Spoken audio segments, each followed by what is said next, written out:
Bonjour à toutes et à tous l'équipe, j'espère que vous allez bien. Pour cette nouvelle vidéo, on se retrouve pour parler Paris-Nice 2025. On se retrouve pour parler de tous les coureurs partants pour Paris-Nice. On les connaît désormais avec toutes les équipes. Donc c'est parti pour découvrir un petit peu ensemble les favoris pour chaque des étapes notamment et les favoris pour le classement général. Je vous rappelle que pour résumer un petit peu la situation sur ce Paris-Nice 2025, il y aura 3 étapes de sprint. La première, la deuxième et la 5e, si je dis pas de bêtises. On va aller voir ça justement par rapport au profil. Hop, on va y arriver. Donc première, deuxième et 6e pardon, pour les étapes de sprint. Un contre-la-montre par équipe, 3 étapes vallonnées et une étape de montagne, la 7e étape. Donc il y en a pour tous les goûts.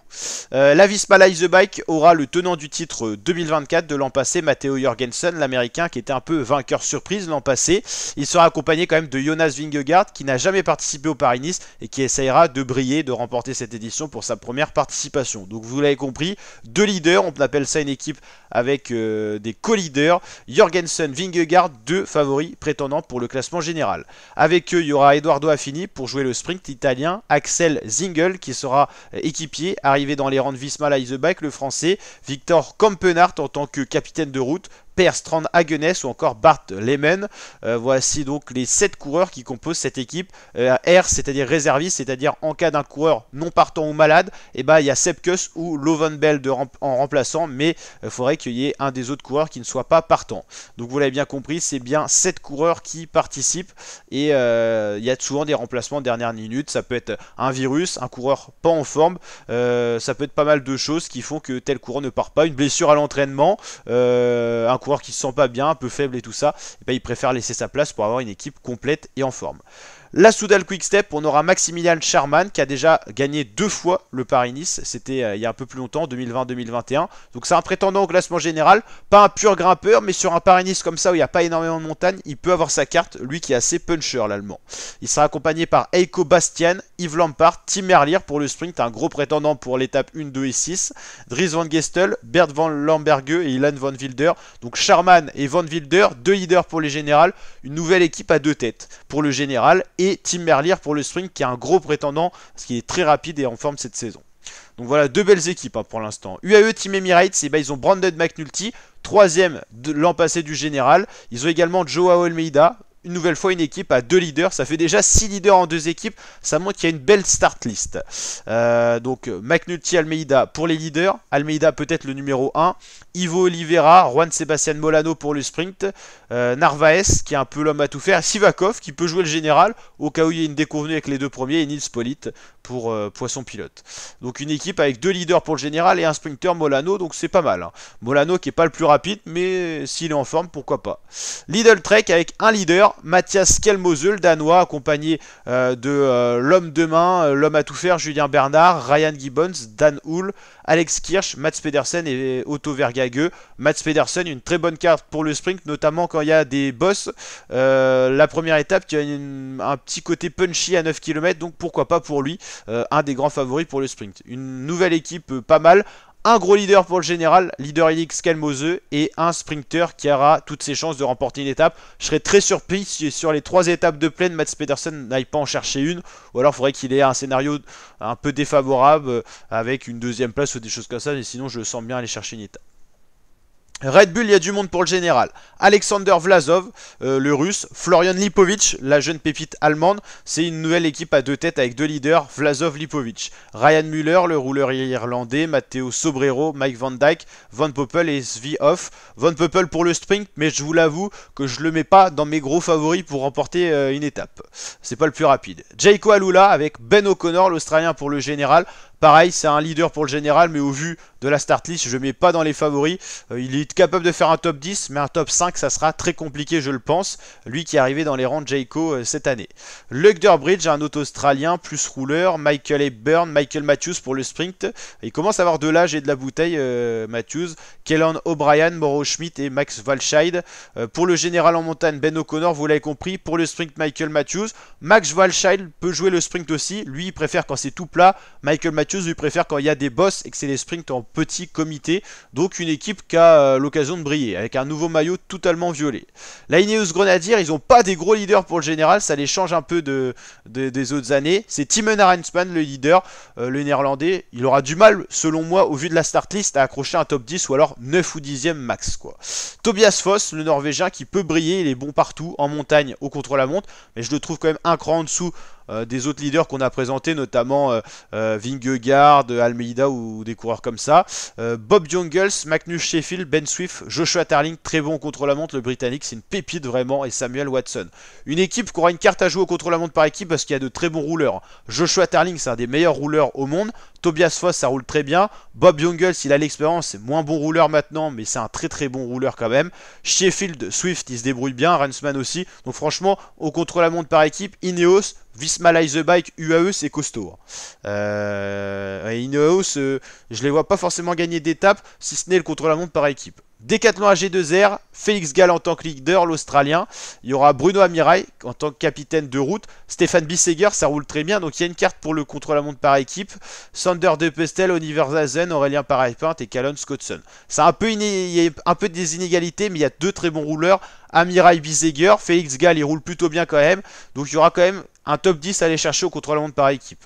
Au général, je pense que ça sera compliqué. Félix Gall est selon moi un cran en dessous de certains autres leaders, mais il peut surprendre des fois. C'est vrai qu'il a déjà eu l'habitude de se mêler dans les luttes au classement général où on ne l'attendait pas. On verra s'il sera capable de nous créer la surprise. Je ne l'attends pas forcément, mais s'il est en forme, il peut faire un top 5. Donc c'est un peu le qui tout double, tout ou rien, ce coureur-là. Bahrain Victorious avec Santiago Buitrago, le Colombien, Matej Govekar, Camille Gradec, Jack Egg, Lenny Martinez, Alfred White, on l'appelle plutôt Fred Wright d'ailleurs, Eduardo Zambanini. Bahrain Victorious, c'est le gros point d'interrogation. Qui sera le leader? Lenny Martinez ou alors il sera équipier? Santiago Buitrago ou Jack Egg, mais je les trouve quand même un cran en dessous de certains autres coureurs au général, quoi. C'est plus des leaders de top 10. La Picnic Post-Enel, c'est un peu l'équipe française avec nos héros français, Romain Bardet, porteur du maillot jaune l'an dernier, qui prendra sa retraite à la fin de la saison, Warren Barguil, ils finissent leur carrière dans cette équipe-là. Pour le sprint, il y a Fabio Jacobsen, il y a Julius Vandenberg, il y a Shane Flynn, John Degel Kolb ou encore Tobias Lund Andresen. Selon moi, il n'y a pas de leader de top 10, mais il y a des coureurs qui peuvent briller sur tous les terrains. Bardet, Barguil en montagne, Degel Kolb, Jacobsen en sprint, donc en plaine, et puis les autres, pas forcément de gros points forts. La Movistar, alors ils n'ont pas grand monde, j'ai l'impression, de ce que je vois. Ivan Romeo, ok, William Barta, Pablo Castrillo, Jefferson Cepeda, ça grimpe bien quand même. Garcia Cortina, l'expérimenté espagnol, Milesi Moro. Pour moi, il n'y a pas de leader de top 10, il n'y a pas de grand sprinter, il y a des coureurs qui peuvent s'échapper, mais selon moi, il n'y a pas de leader de top 10 et pour moi, ils n'iront pas chercher de victoire d'étape, si ce n'est peut-être sur l'étape, bah non, pas de montagne, parce qu'elle ira, enfin une échappée ira pas au bout. Peut-être un moment où une échappée va au bout, sinon selon moi, ils peuvent pas gagner. La Tudor Pro Cycling, pareil, gros point d'interrogation. Est-ce que Julien Alaphilippe sera en forme? C'est un grand nom du punch, mais est-ce qu'il a encore la patate de quand il était plus jeune? Il sera accompagné d'Alberto Dainese pour le sprint, Marco Haller, Fabian Linhart, Marius Meyerhofer, Michael Storer ou Matteo Trentin. Dainese Trentin pour les sprints, les Italiens. Trentin certainement poisson pilote de Dainese, où ça peut s'inverser selon les formes. Storer, ça grimpe bien, c'est complet. Alaphilippe, c'est l'homme un peu à tout faire aussi. Et puis pas de leader de top 10 pour moi, à part si Julien Alaphilippe est en grande forme. La FDJ avec l'arrivée du français Guillaume Martin dans ses rangs qui sera leader, accompagné par Rémi Cavagna, le bon rouleur, Kevin Genietz, le luxembourgeois qui est un bon à peu près partout, Thibaut Gruel, assez jeune, Johan Jacob, Stéphane Kung, Enzo Paleni. Il y a de quoi faire au contre-la-montre par équipe, ils peuvent briller. Stéphane Kung et Rémi Cavagna, deux très bons rouleurs. Kevin Genietz se déroule bien. Les Suisses, c'est un peu leur spécialité. Paleni, il est très jeune, on ne sait pas encore ce qu'il est capable de donner, mais s'ils se mettent tous au diapason, ça peut faire un très bon contre-la-montre et un top 10 ou même un top 5 au contre-la-montre par équipe. XDS Astana Team avec Terrada en tant que leader, Sejbol pour le sprint, Champoussin en tant qu'équipier, Charmik, Fedorov, Tonyssen pour le sprint et Nicolas Vinokourov.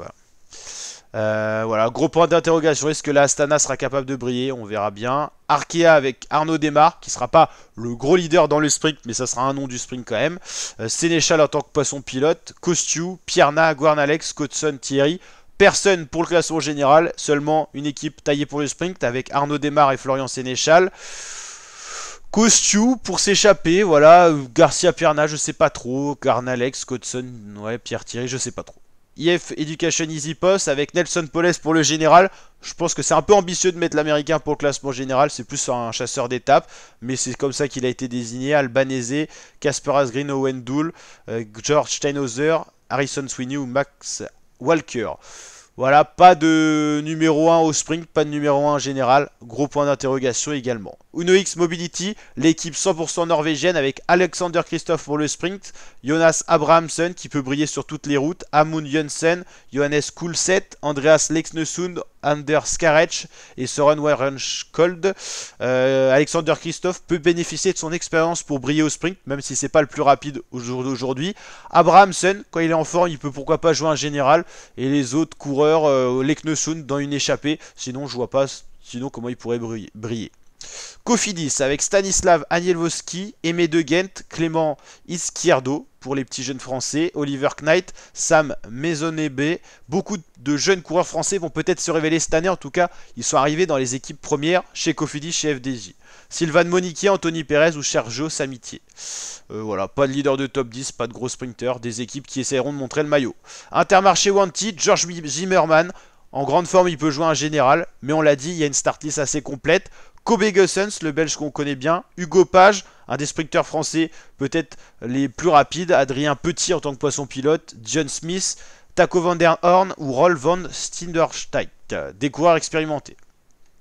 Total Energy avec Anthony Turgis pour le sprint, Jordan Gega, Steph Kras, Samuel Leroux, Alexandre Delettre, Thomas Gachignard, Emilien Janière. Pareil, beaucoup de jeunes français qui arrivent dans le peloton professionnel. Alpecin de Sennings avec Thibaut Del Grosso, Tobias Bayer, Ramsès De Bruyne, Timo Gelich, Edouard Plancart, Oscar Izebek ou Luca Vergalito.